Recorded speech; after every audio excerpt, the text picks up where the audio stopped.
Is Bassforge Hellraiser the best bass plugin available? Let's find out.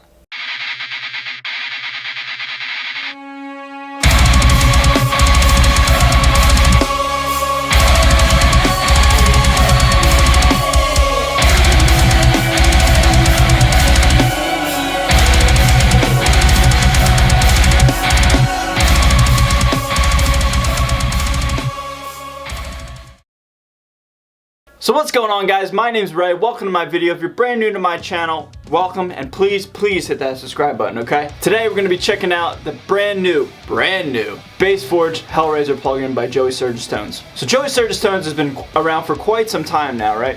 And everything has been available for a guitar player, for a vocalist, for a producer, for everybody except the bass player. Well, that all just changed. As of yesterday, filming this, Bassforge was made out to be available to the public, and I have my hands on a copy of it. So on the interface itself, it's pretty much how JST has done their guitar plugins, you know, since the beginning, since Menace. You have the pedal block, you have the amp block, you have the cab block, you have the EQ block, and then you have the compressor / limiter block. It's all pretty much the same visually, but the bass is a little bit different. But we'll get all into that here in a second. For this song, I used my Schecter Stage 4 bass, my 4-string bass, in drop C sharp, using my Strandberg for guitars and Superior Drummer as the drums. When we come back, we'll talk about the positives and the negatives of Bassforge and my overall summary as to whether or not I like this plugin or not, alright? Without further ado, here's the song.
So that is Bassforge Hellraiser. My overall summary, guys, it's awesome.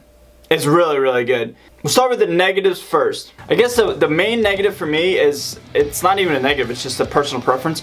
The Ampeg cab simulator I thought was a little too much of a bass sound, if that makes any sense at all. I like the JST match cab. I love that because it sounded like a guitar cab in a way, which also doesn't make any sense. Let me back up.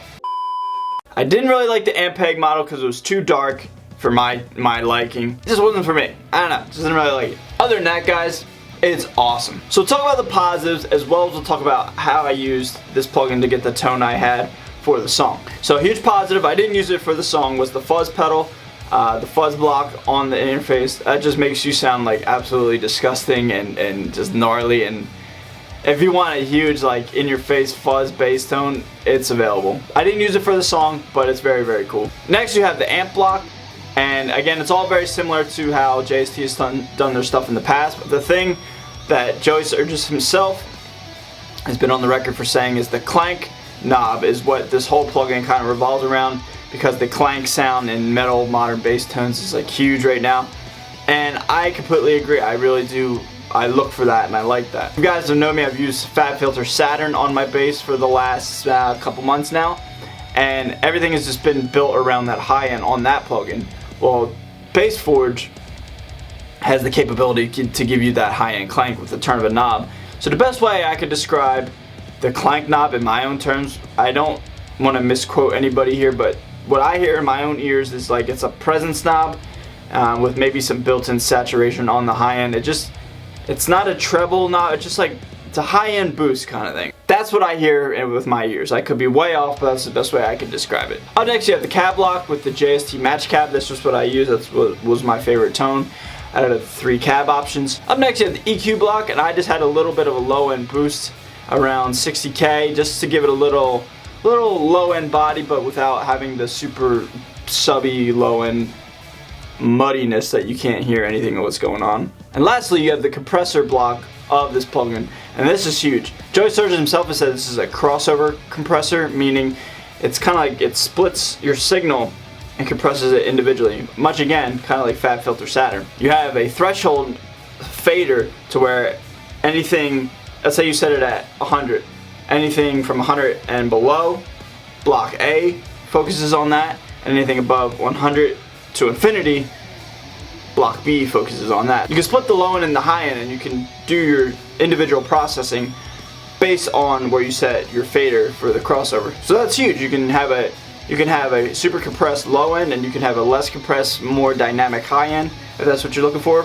It's very cool. So guys, my overall recommendation is this sounds just like FabFilter Saturn, but it feels more organic to the guitar and bass player, if that makes any sense. FabFilter Saturn is just a saturator, but it doesn't look and feel like a bass amp or a guitar amp, if that makes any sense. So if you're looking for a bass amp sim, this is your obvious go-to choice for 2 reasons.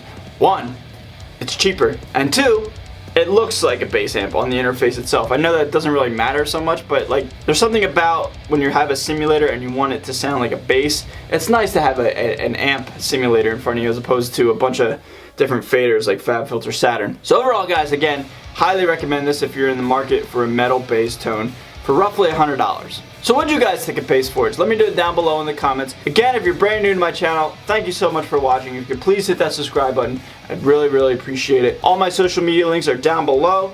If you want to check those out, they're available for you. As always guys, stay metal, and I will see you guys next time.